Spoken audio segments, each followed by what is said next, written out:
Diolch yn fawr iawn I chi a diolch yn fawr am yr cyfle I ymuno yn yr noson yma. Thank you very much, and it's great to be able to share this evening with Mia and Jeremy, and I'm sure we'll have some good discussions.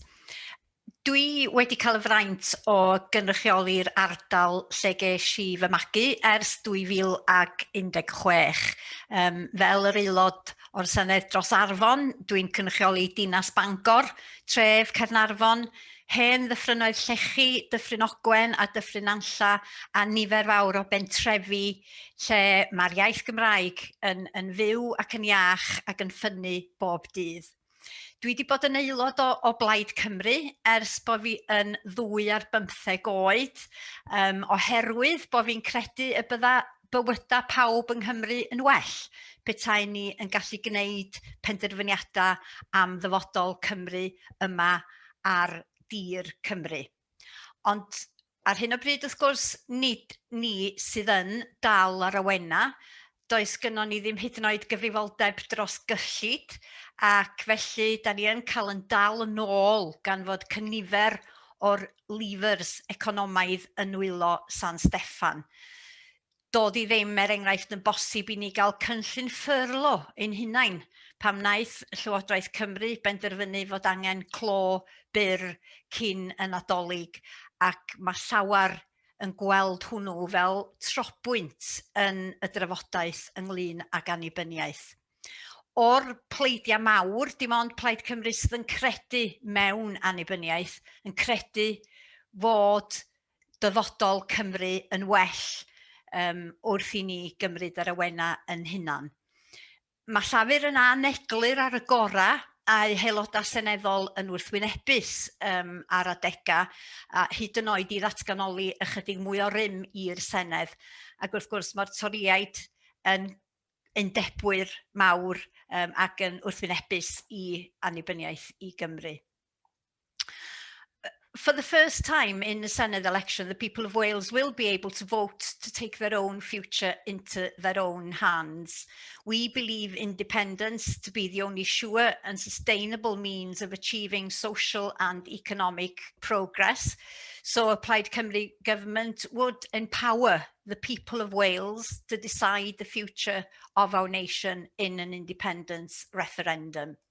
I believe that there's a rising tide of support for independence and that Wales is eager to be taking hold of her own destiny. People are losing faith in Westminster, rejecting second-class status and realising that doing things our own way is the best way. But if people want independence, of course, they've got to vote for it on May the 6th, and the only party that will start us on that path is Plaid Cymru, with a promise of referendum on the future of Wales. So we're faced with a no-deal Brexit and the breakup of the UK within the next 5 years. So the Senedd must have an option at its disposal to allow Wales the right to choose its own future. And Welsh independence can be a force for good to reject the aggressive, insular and backward-looking politics of Westminster for the politics of hope, for caring and of community, so that we can all be standing tall amongst the other nations of the world. Diolch. There we are, within the 5 minutes. Diolch yn fawr iawn, thank you. Right, Jeremy, the ball is now in your court. Your 5 minutes starts now. Well, diolch yn fawr. I'm Jeremy Miles. I'm representing Welsh Labour in the discussion, although I'm also a member of the Cooperative Party, which is also colours and shapes my politics. Rwy wedi cael yr anrhydedd o gynrychioli Castell Nedd yn y Senedd ers 2016 ac o wasanaethu yn Llywodraeth Cymru fel cwnsler cyffredinol, sef y swyddog cyfreithiol, ac hefyd y gweinidog dros pontio Ewropeaidd. And I've had, as a consequence of my roles in the government, a very significant focus on constitutional matters in the last 3 somewhat turbulent years in the context of devolution. On the positive side, I led for the Welsh Government in relation to the Commission legislation to extend the franchise, in particular to 16 and 17-year-olds, which I one of the things I'm proudest of having done in my hopefully first term.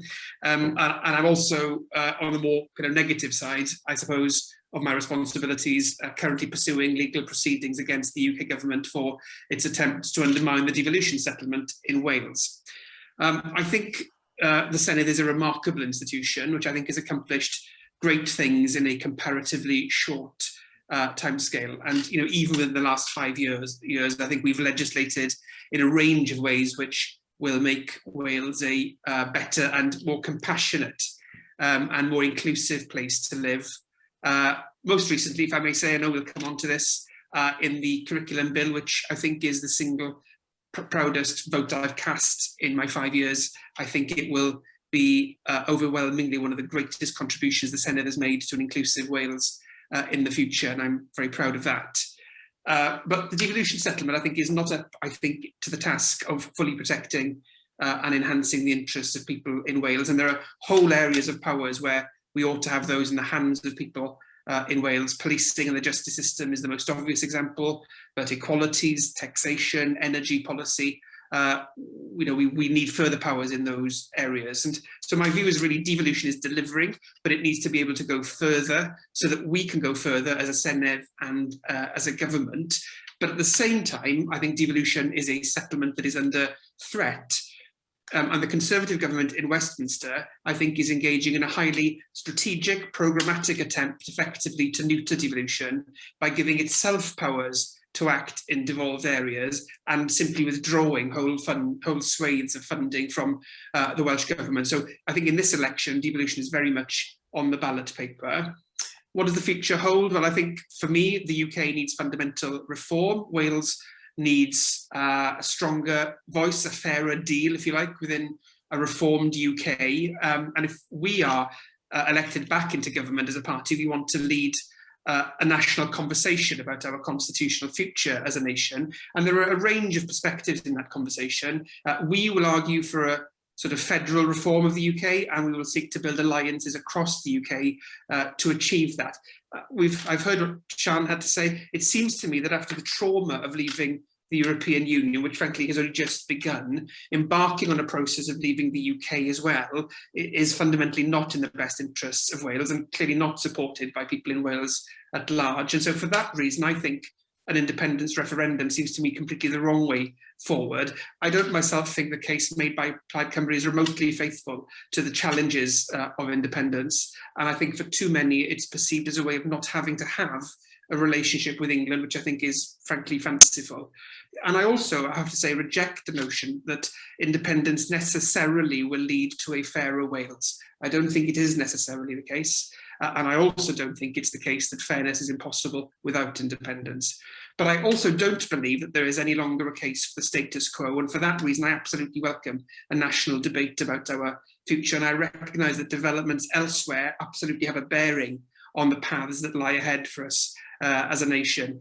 My experience of the last 5 years is of a Senedd which is close to the people of Wales, needs to be able to serve Wales across a broader range of areas, but to do that within the context of a reformed UK so that we can share resources, but also reflect the differences between the constituent parts of the UK. I think that's what most people in Wales want. And as I say, I hope my party will have an opportunity to lead a national debate on that within Wales in government after the election. Diolch. Diolch. Thank you very much, Jeremy. So then, Mia, you and your party, over to you. Thank you very much, Sarah, and thank you for inviting me here this evening. My name is Mia Rees, and I'm standing on behalf of the Welsh Conservatives in Cynon Valley. Before moving into career in politics, I worked for Welsh charities, including the Prince's Trust and the Wallet, so I have a keen interest in youth policy, particularly in youth employment and in homelessness. This is an incredibly important election for our Senedd at a very unusual time.